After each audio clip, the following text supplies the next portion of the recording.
We are in a massive club like Paris Saint-Germain that is not only important to win, it's win, but with a style, and I think our players are going to be protagonists that love to play football and win and enjoy the game. That is very, very important.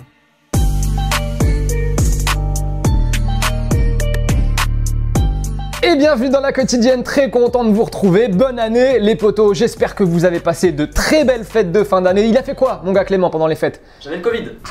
Ça change. Et toi? Moi, je suis allé à la neige, moi, tenez, voilà, je suis allé me requinquer un petit peu, voilà. C'est même pas toi sur les photos. Si, bien sûr que si, c'est moi, et je peux te dire que ça m'a fait du bien, mon gars. Je me suis coupé les cheveux pour la rentrée, c'est tout.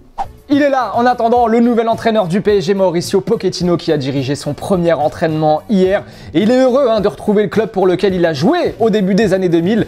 Petit cadeau de Noël sympa en tout cas pour les supporters du PSG qui retrouvent un bonhomme qu'ils ont adoré à l'époque où il était joueur. Pensez quand même pour Thomas Tuchel qui lui, comme cadeau de Noël, a eu ça sous le sapin. On lui souhaite quand même le meilleur pour la suite. En attendant, Pochettino, il est déjà comme à la maison au PSG. Et premier rendez-vous sur le terrain, ce sera mercredi face à Saint-Etienne. Et en parlant de Saint-Etienne, ça y est, on l'a appris, c'est officiel. Stéphane Ruffier a été viré de la SSE aujourd'hui. Il n'est plus un joueur de Saint-Etienne. Le club vient communiquer, l'a donc annoncé. Après la procédure disciplinaire engagée à l'encontre du joueur, l'AS Saint-Etienne a décidé de rompre le contrat de Stéphane Ruffier, lequel se terminait le 30 juin 2021. Voilà, il est donc libre de tout engagement. Stéphane Ruffier, on espère aussi qu'il retrouvera très rapidement un club. Bon, vu qu'on est bien lancé sur les licenciements, là, on continue avec Nantes. C'est parti. Allez, vamos, ça ne vous a pas échappé pendant les fêtes. C'est Raymond Domenech qui a remplacé Christian Gourcuff à la tête des Canaries. Domenech qui n'avait plus entraîné en pro depuis 2010 et la Coupe du Monde en Afrique du Sud. Dans un monde idéal où tout va bien, les supporters nantais, ils auraient accueilli Raymond Domenech au centre d'entraînement avec une sono et ils auraient balancé ce genre de message. Oh là là Raymond, on est trop content de te revoir. Dis-toi, il y a vraiment un coach qu'on attendait, c'était vraiment toi. Coach de l'équipe de France quand même, finaliste, tout ça. Mais non, parce que dans la vraie vie, les supporters nantais, ils sont lassés. Voilà, ils en ont marre. Ils sont bienvenus avec une sono à l'entraînement des Nantais, mais avec ce genre de message. Le Kita Circus, c'est également son nouveau spectacle de marionnettes. Une 17e marionnette vient effectivement d'arriver au FC Nantes.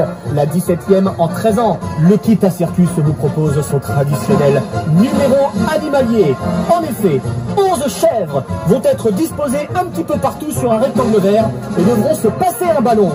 Bon, en tout cas, le premier match de Raymond Domenech sur le banc nantais, ce sera mercredi avec un derby face à Rennes et dans Téléfoot. Hier, le coach nantais justement s'est exprimé sur les critiques et les doutes dont il fait l'objet depuis sa signature. Écoutez-le. Il y a toujours des gens qui auront quelque chose à dire, faire l'unanimité quelque part. J'ai rarement vu un entraîneur la faire, donc ce sont les résultats qui feront la différence.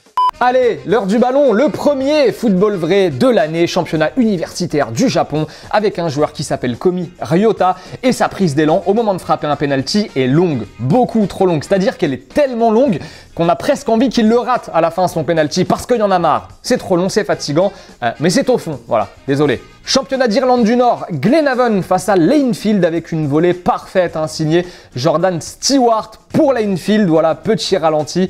Et on termine avec une vraie pépite signée José Rogerio de Oliveira Melo, joueur de la Juventude en D2 brésilienne.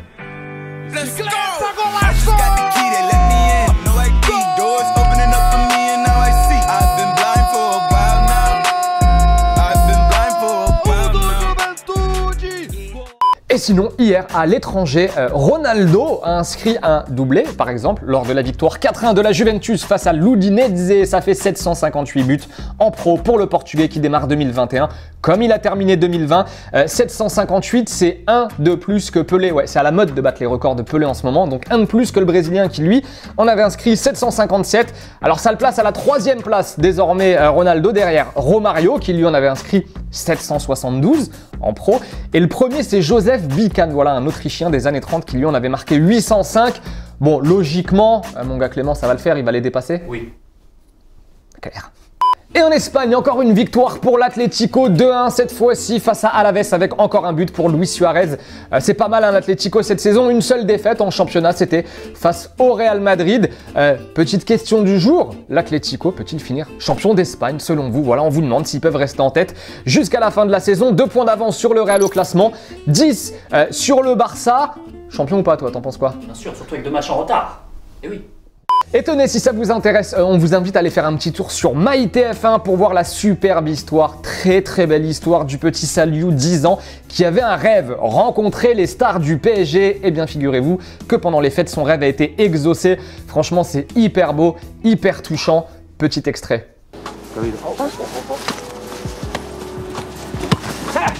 Ah non. Grande. Hein? Bien. Salut. Oui, ça va. Bien, tranquille. Oui. Ça va. Habituellement, le jeune fan admire les stars de la capitale sur un écran. Ce soir, elles sont devant lui. Marquinhos, Di Maria, Verratti, je crois. Mbappé. C'est des larmes de joie, rassure-moi. Hein? C'est des larmes de joie.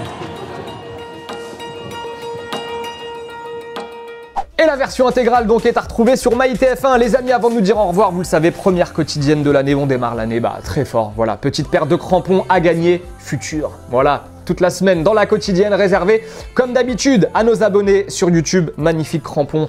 Encore une fois, allez tenter votre chance. Pareil pour la biographie d'Adil Rami. Toujours à gagner, on va très vite donner le nom du gagnant ou de la gagnante. En attendant, on se quitte comme d'habitude, en images et en musique. Encore bonne année, les amis, on se retrouve demain. Salut!